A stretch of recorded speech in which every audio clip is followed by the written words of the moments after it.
to react to Mexico losing to Venezuela in their second game of these group stages, and how this affects their Copa America. Now, as far as this game goes for Mexico, another tale of two halves in my opinion.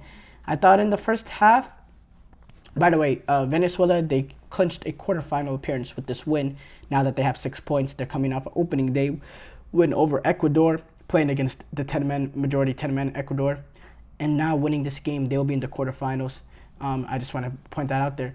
But Mexico in that first half, they had a lot of opportunities early in that first half. In that first half, just in general, they were really the main guy, putting the main foot forward.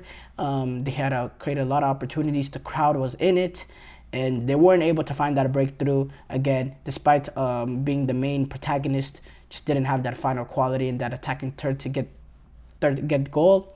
Then Venezuela came out, and I don't know what their manager said at halftime, but in that second half, that first 20 minutes or so of that second half, I mean, it was just all Venezuela. It was Mexico on their back foot. It was Venezuela being lively in dangerous areas, penetrating runs, getting the ball from one side of the field to the other, playing end-to-end football, making runs in behind, just playing overall more quality football, testing the Mexican keeper. And they weren't able to find the breakthrough, but they were able to draw a penalty eventually because of the sustained pressure, which was actually Julian Quinones. He was the one that fouled him. Him being a winger, an attacker, you never like your attackers defending in the box because they're prone to making clumsy mistakes like that. Really a clumsy foul to give up in that situation. When you're playing behind him, you're just really at that point, if you're behind him in the box, you're really, trying to avoid any sort of contact. And really the only thing you should be trying to do is try to get the right side of goal from him and close off the space between the goal and the ball. But what he does is try to go through him from his back, and it's always going to get called the penalty. The referee was right there, no hesitation, didn't even need VAR. And then Salomon Rondon steps up, the main guy for Venezuela national team over the past decade or so, calmly tucks it in the corner there, and Venezuela was able to take the lead. And then, even for the next few minutes, Venezuela, it's still the main protagonist, but Mexico were finally able to cool it down, and then Mexico were able to turn it on. And in that last 20 minutes, they were the real main antagonists, chasing that goal. And they did create a few opportunities. Again, lacked that quality to get it in. But they also were able to draw a penalty. They were also able to draw the penalty opportunity. And Orebelin Pineda steps up. Came off the bench to take the penalty, he didn't come off the bench just to take the penalty, but this is a guy that came onto field from the bench. So it's interesting. That's interesting topic of discussion too. But he comes on the bench and gets saved. Horrible penalty in my opinion. No real pace, not enough in the corner there. Really simple save for the goalkeeper in my opinion. Not really struck with any sort of venom.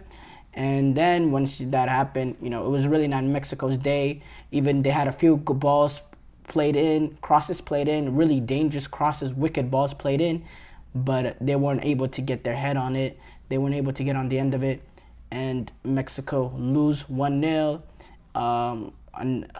Another really bad result for Mexico, and it's just a horrible time for Mexican Football Federation. It's just bad news after bad news after bad news.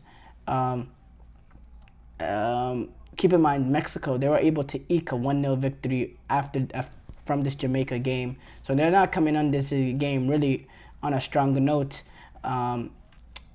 They did lose Edson Alvarez in that game, which was a massive loss for them. You saw it in this game, his ability to control tempo.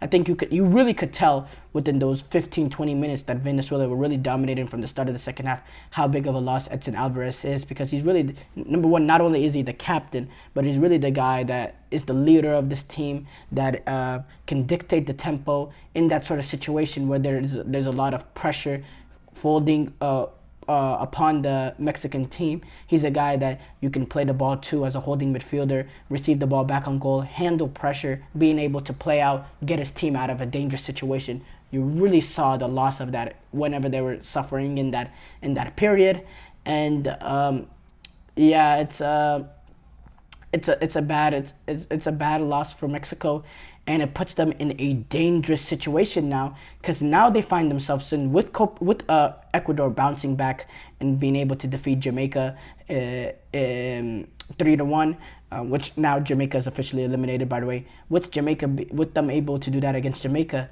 now Mexico and Ecuador find themselves in a situation where, or Mexico find themselves in a situation where they have to win against Ecuador to move on. Not even a point is enough because of Ecuador's superior goal differential, being able to win 3-1 over Jamaica.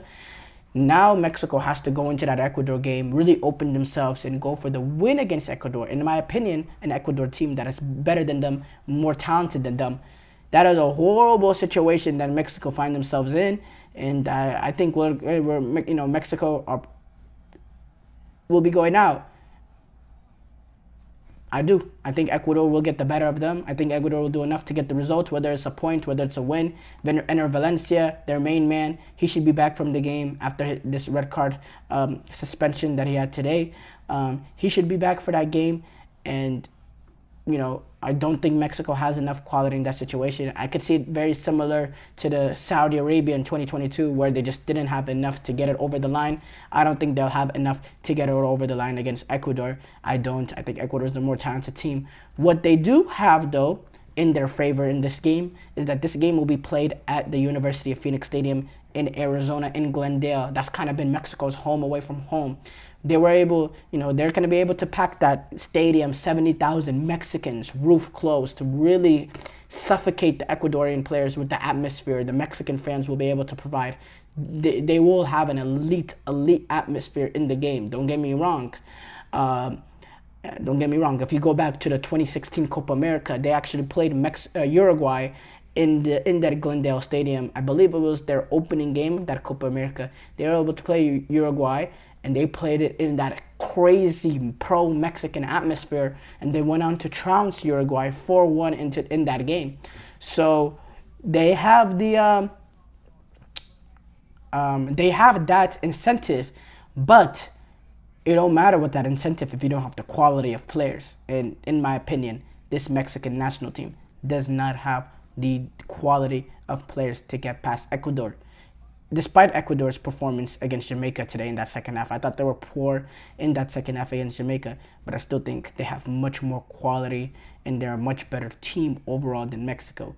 And so, yeah, I think Mexico will be out of these group stages, and I think their presence at this Copa America is in grave danger.